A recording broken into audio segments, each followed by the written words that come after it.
If you guys are anything like me, you would have noticed with family, friends and peers and all that sort of stuff that the vast majority of people, they reach a certain level of inquiry and then they stop. And they don't want to go on. They can't see any reason why they would want to go on. Their thirst for knowledge isn't that strong. The only reason they want to learn anything is just to get by. And so most people, they'll, learn just enough to get a job, just enough to be able to get into college or university, to get the grade, to go out and then just to slack when they're in a company because they really don't want to do anything too exerting, whether it's mental or physical. And so I akin it to like climbing a ladder. The vast majority of people, they're only on the first few rungs of the ladder, and that's it. And their perspective, their vantage, looking out over the world of knowledge, is just enough for them. And all the people that have gone up one more rung, another rung over that, another rung and another rung.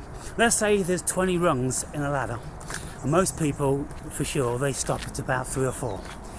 Well, for those of us that keep raising up, we get a higher and higher vantage of what's going on in the world. So it's a nice, befitting metaphor. And even those of us that still raise ourselves up, we have to be selective about certain subject matter. Now, for myself, I've always been pretty broad in the subject matter that I would take on. And for instance, when I was in the early stages of my spiritual development, because I was doing all this reading, I thought, well, I'm going to read all these books that I've heard about. I always sort of reference to like Charles Dickens or Jane Austen in the literature that I was reading, which was created about the 1800s, early 1900s. And so the like of Jane Austen, I think she was late 1800s, maybe early 1900s, but certainly mid or late 1800s. And Charles Dickens, similar sort of period. And so I took it upon myself, and Sherlock Holmes and Louis Stevenson with Treasure Island, and then William Defoe with the Alexander Selkirk castaway thing, Robinson Crusoe. Robinson Crusoe was the most cherished story that I ever heard. When I saw that on the television, I just had the greatest of fantasies about that. And I think much of my travel was as a result of that, because I was always on my own, going to far-flung places where I would never come upon a man Friday. And with Long John Silver and all these, swashbuckling kind of adventures, I just wanted to know what Charles Dickens and Jane Austen had to offer. And, from that, then of course my world was coloured. And then people spoke about Dostoevsky, so of course I had to read a few of his novels. Then Alexander Solzhenitsyn, and on and on and on. And it just goes on and it's endless.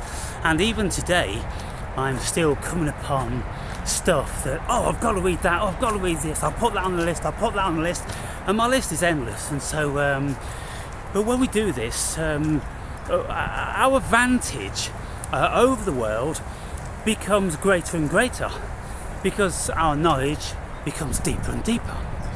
And so when we are listening then to intellectuals conversing, and of course they will always mention books and authors, and if you don't know these books and authors, then you exhibit your ignorance. But if you do know what they're speaking about, then you can see that the point they're trying to make has a greater depth. And if you know that greater depth, then you instantly are privy to their greater depth. And so, for instance, if I should mention to any of you guys in any of my videos about the psychoanalysis of Sigmund Freud, and if you've never read one of his books, then you are exceedingly bereft of a whole array of subject matter from one of the greatest thinkers on the planet. But if you have read, let's say at least half a dozen of his books, then you'll have some sort of idea. If you've read 10, then more. In my library, before I left it all in a home that I sold, I had 30 Sigmund Freud books. And I had a whole array of 500 of the greats, all the philosophers and scientists and poets and script writers and Shakespeare and all this sort of stuff. I had all that stuff, and it was very difficult for me to let go of my library, but I couldn't continue to drag it around the world, and so I resolved that, well, my memory is pretty good, and so it's all in my library. And when we have an extensive library, then of course we engage in a broader spectrum of reality, because other things have come into our reality. All the different variants of spirituality, of metaphysics and the supernatural and the phenomenological. Many of these things, when we delve into them, we delve literally into other worlds, people. And so when quantum physicists speak about the other world hypothesis, I'm like, well, I don't find that difficult to consider when our consciousness can go into other worlds with every subject matter that we choose to engage with. I mean, for instance, if you're not versed in biology, you start reading a book on biology, you enter into another world, don't you? And it's the same with chemistry or physics, or paleontology, any of these things. We go into different realms of consciousness, and the world just opens up into a whole different and nuanced sort of place. And so recently somebody sent me a video of one archaeologist that could be a paleontologist, someone that studies bones in any case, and he'd speculated that he'd found one of the missing links between a fish and a crocodile. And what he was looking for many, many years, they knew exactly what they were looking for. They were looking for a creature which was between a fish and a crocodile, and of course the difference being is the head on most fish that swim through the water like this is vertical, but they needed to find a horizontal head on a swimming creature which had potential to crawl as well. So they found this creature, and its front fins were kind of like a little bit like a turtle's, so it was in the very, very humble beginnings of evolving legs, and it was a remarkable find. And this came to me because I was stating that there's never been a significantly believable fossil between any given species. And so this one is probably, I don't know, the first I've ever come upon. There was one several years ago, but then it got debunked. And so as far as my knowledge goes, and I'm not into this every single day, people, but this is the first one, and I'm like, well, okay, it's humble beginnings, isn't it? It's the first one. You would have thought that if evolution was a thing, then we would have found millions of them by now, and not just one. And it's not like we don't have very, very professional, educated people looking in all the right places all over the world. We do, but they just aren't finding them. And so what I'm saying then, at the beginning of this video, it was like this. Most people, they are happy to stop on one particular rung of the ladder. And it's kind of like, look, when we look at most people, they go to school, go to college or not, and then they go and get a job, whatever they feel they're best suited to. If people have got an education, then they go follow a vocation. If they don't have any education, then they go and do whatever they can, flipping burgers, something like that. But they're happy at that, and that's it. And it takes an awful amount of time to pursue anything. You have to really be scientific of mind if you are going to pursue with every waking hour. So when I was, going through all of my evolution, I would come upon people who came to be PhDs and, world renowned, and they would say things like, well, when they was in college, they would never mess around with women or drinking or drugs. They would just have their face in books all the time because they were so drunk on the knowledge. They didn't need to be drunk on alcohol or drunk on sex.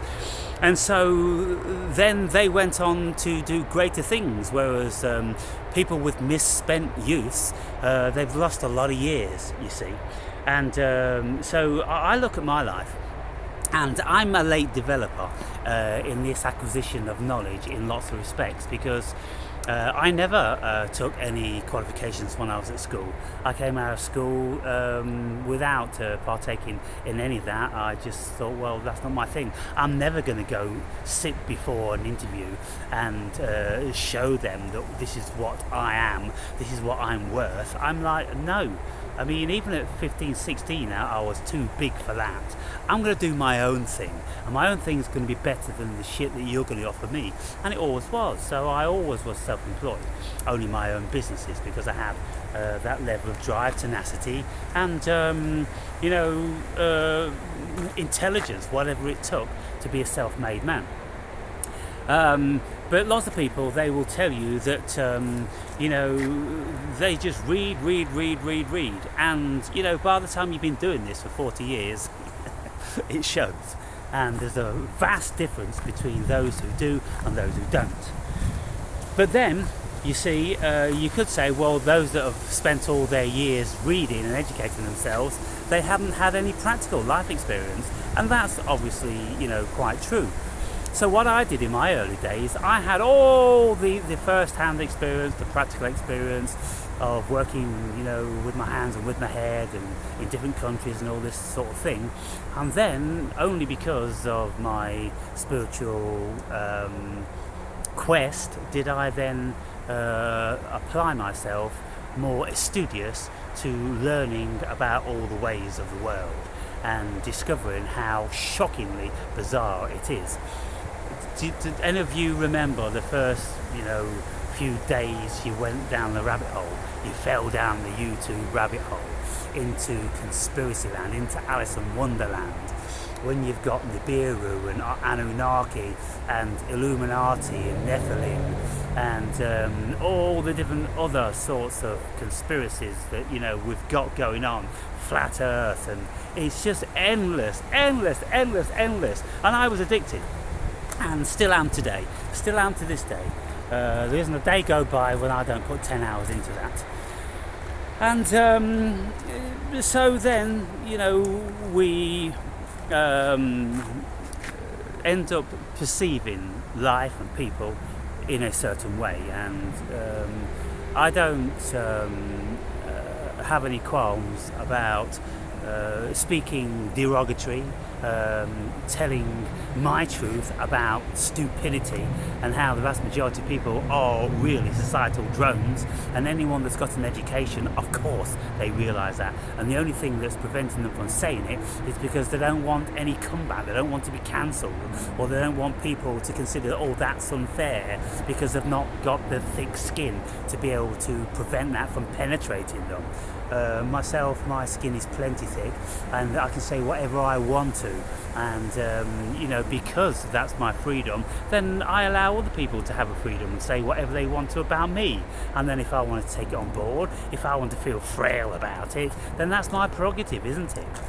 I'm not blaming anybody else for recognizing something about me or speculating something about me. People, look, I put myself out there for a very, very valid reason, so people can do that. People can have license to say whatever they want to about me, because of course that's also an education to see how the world perceives you. How many people really want to know what people think of them? Come on, it's not a vanity thing, it's just a curiosity thing, and then when you ask your friends, male or female, what do you think of me? How many of them dare tell you? They'll go, best be careful here. And you can see that they're holding such reservations, and you go, don't bother, because you can't even be honest. But at least when you've got trolls, you get a level of honesty in their venom, even if most of it is a fantasy and a projection and just an attempt to cause you a little bit of suffering, which in my case it never ever did. But whenever I have trolls, I do look at what they say, and I ask myself, well, is there any reality to that? And if there is, I'll take it on board. And if there is, then of course I know the reality of it, because I'm not the sort of person that's not introspective. I know what could be considered to be flaws and offensive to people, but that's people. They're not flaws and offensive to me. I'm perfectly happy with them. And if some people shy away from me and my channel, then good, because it'd only come out in the wash in any case, wouldn't it?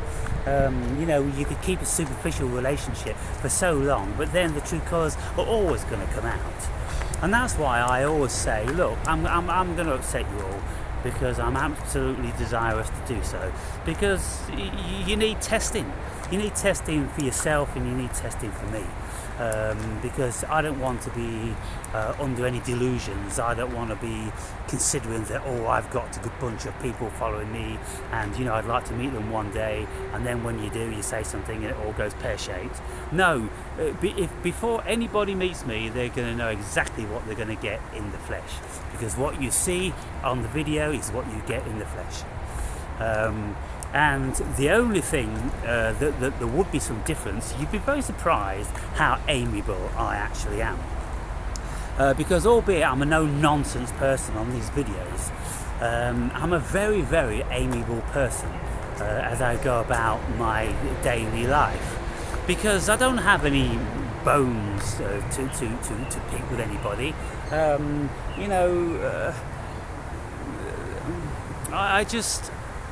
I'm pretty indifferent to them all. I realise that the vast majority of them are very wanting in many, many ways, and that I just accept them as that, as I would patting and petting a dog as I pass by them. I've got plenty of time to pet and pat dogs, just like I've got plenty of time to say thank you and please, when I come upon the automaton serving me a burger or something like that, And I have pleasant exchange with girls and guys on the cashier when in my videos. I'm scathing of these sort of people. But you see, I'm speaking in general. In my videos, I'm speaking in general. And I'm not persecuting or demeaning anyone personally. That's not my thing. I don't go about my life doing that. So if you've learned one thing from this video, people, learn that about me. I'm not a persecutory sort of person. I'm not about to demean anybody or belittle anybody just because I think I'm better. I don't need to do that. I know in lots of respects I am better, but then I've been pleasantly surprised by many, many people to know that they are better than me in lots of realms. For instance, you can meet someone that can't articulate to save their lives, and yet they are a brilliant musician or maybe a lovely singer. And there are two things. There are two things that I would have loved to be. And so, there's plenty of people out there that can do all different sorts of shit that I can't. But in general, when we're speaking about certain subject matter, then, I make a certain point.